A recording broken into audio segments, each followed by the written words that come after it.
I'd like to present a good friend of mine and our main hiker in this club, and main hike leader, I should say, and his wife, Tarja. Oh, you're good. George and Tarja. We went to Alaska back in September, and this is just a few shots, a few pictures about our trip. We saw Trudy and Ed's presentation. They went to the same place we did. But ours looks different. I don't know you might how. recognize some of the same bears. Yeah. I'll work the projector, Tarja, and maybe Okay. comment. Okay. Well, we flew into Anchorage, and the way it all worked out as far as where to stay overnight and all that, we stayed in youth hostels actually in Anchorage and then in Denali also. Coming into Anchorage, it was very cold and it was raining. We're about to get on the train to Danali. It takes about, I look very happy here because it was at the beginning of the trip. We had 7 hours of wet rain. I couldn't see a whole lot, but it was 7 hours on the train, and that was actually quite pleasant. This is our little youth hostel, and so it was quite nice. We were able to get a private room actually, and you see the bathrooms in Denali in the park when you first came into the park, because we wanted to go out to it's a 7-hour bus ride to the lodge where we stayed for 3 days, 4 days. And so we couldn't stay anywhere else actually, so we stayed in the youth hostel, which was very inexpensive, and met a lot of people from all over the world there actually, young people. Wow. These are the kinds of colors that we were faced with. You know, it's just like jaw-dropping. We are on the bus going to our first what was the name of the place we stayed? Kantishna. And so on these kinds of roads, it took 7 hours to get to the end of the Denali Park. But at the beginning, this is one of our stops, and the story behind these two, not that one, the next one, was that these two moose actually had tangled, and it was in the fall, and of course during the rut they got tangled and they both died. And so the park rangers decided to bring the horns so that they could display how, you know, they were huge, you know, and kind of dramatic. The colors were at their peak. We were told that they were just like coming into that short season of absolutely amazing colors. And I decided after we took all these pictures that I needed to go and take a digital photography class, simply because my pictures didn't do justice to the scenery. This is the lodge where we stayed for 4 days. Most people flew in. I think we were the only ones who actually came in on the bus. And on the bus over, actually, a lot of young people went out there and stayed overnight. We took a hike from the lodge, and you can barely see the Denali a little bit in the clouds. We did see Denali, and there's like a 30% chance of actually seeing Denali. And we were lucky enough to do that. We're on top. You can kind of get an idea of this is all tundra. So you can get an idea. We're sinking into our ankles. And on top, without any kind of a trail, it's the first time I've actually seen George use the compass and kind of navigate. And you see the trails going down. And here's some ptarmigans. And there were some people and moose. And we're moving a little faster here. We had a wonderful stay. We're back actually in Anchorage, and took like a little day tour to where they're training. Go back. So we're in Anchorage actually. We took a little day trip from, well, no, we're in Denali still, aren't we? Yes. This has been a few months now. Didn't work. And where they're training, where they're actually training the huskies and for sled dogging. I mean, for using, you know, and so we got to see the dogs, and they're really, really quite. Take a lot of training to train the dogs to do this kind of. They actually use them in the wintertime. Yeah, yeah. In Anchorage, though, we could hike. We went out about 20 minutes, and we went up and hiked up to this top over there, and probably I don't know, what was it, 4 miles maybe round trip.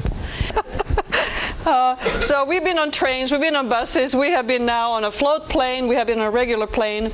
Go back, you're way ahead of me now. And we meet George's cousin Mary and her husband George. And we're going now to Brooks Lodge, which is in Katmai. And we stay there, it's for about 3 or 4 days. And you can go next now. And we stay in these little cabins. And the very first day, we're out there, we're standing on the porch, and here comes a bear. I mean, there's the bear right there. There's the bear, and he stays and he scratches on the cabin, and we're just like, you know, your heart stops, and you're kind of thinking you're somehow protected, and there's the bear. There are areas where you're actually viewing the bears, and in the fall, they're fishing. It's the end of the season for the sockeye. They're coming up to spawn, so they're the bears are really eating, and they're not really interested in eating you because the fish tastes better, so they leave us alone. But they were viewing places, and then when you got off the viewing place, then the bears were just walking all over the compound. So you had to you were just walking along, and you kind of go, well, there's a bear behind me, oh my gosh, they're 700 pounds. And so it was kind of exciting. We took a trip on this little bus. We went hiking in an area that had it was called the 10,000 Smokes volcano that erupted in 1912. And so part of that was just the way the stone was eroding, as if they were very sculpture, very beautiful. Anyway, that was part of that. Here we are viewing the bears in a different location, but I'm up on top and the bear is right behind me. And this is, we're looking at these bears, they're right below us. This is a mama bear and a little cub. You could also, in Brooks Lodge, you could also camp. I mean, you know, you could, pitch your tent there, and there's a thin little fence around it, but the bears wander all over the place. There was electric fence? Yeah. Oh, okay. So this little, these white strings is actually electrified fence, so gives you a little bit more sense of security.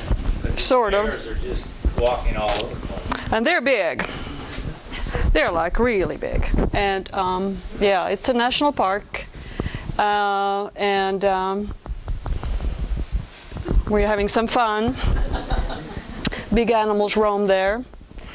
Look at the claws on that one. They're like, I mean, this one, this taken from standing on the platform, and the bear is right below us. And the bear, claws, we got to go listen to a talk.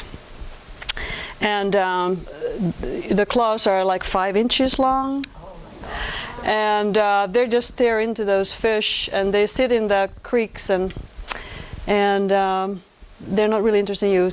This is on a plane, so that you see kind of how huge and big areas are. But anyway, that's one of the main lodges there. Okay, here's our little bear. Our cabin is over here, and then the bear is like, scratching on the cabin next to us. Yeah.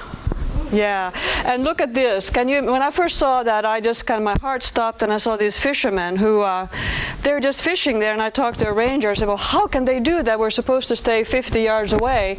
And he said, well, this used to be a fishing camp. The people can still fish at their own risk. They're not supposed to bother the bear. But they're standing among the bears. It's just amazing to me. Yeah, there's Mary with the... Yeah, yeah. That's back to where there had been the volcanic eruption. And here's the bear, just grazing right there. You know. So when you open the door from your lodge, from your room, you're kind of going, get the camera, George, get the camera. And yeah, it's heart-stopping. It's just the most exciting thing ever. And the sockeye, they're so red and they're just on their way to dying, but these bears are just having a feast, getting ready for hibernation. Yeah. And there's the mom and the baby, and they had to step out of the, look, aren't they cute? There was a male bear that came out, and everybody had to give way to, because he was the, you know, one was there to feed. So yeah, I love this experience, and I hope that seeing wild animals in their habitat. And these bears that just, you want to go pet them, but you know better. They look so calm and so, you know, they're just walking along. And, but being so close to them that you can actually almost, I mean, you can hear their breath is awesome.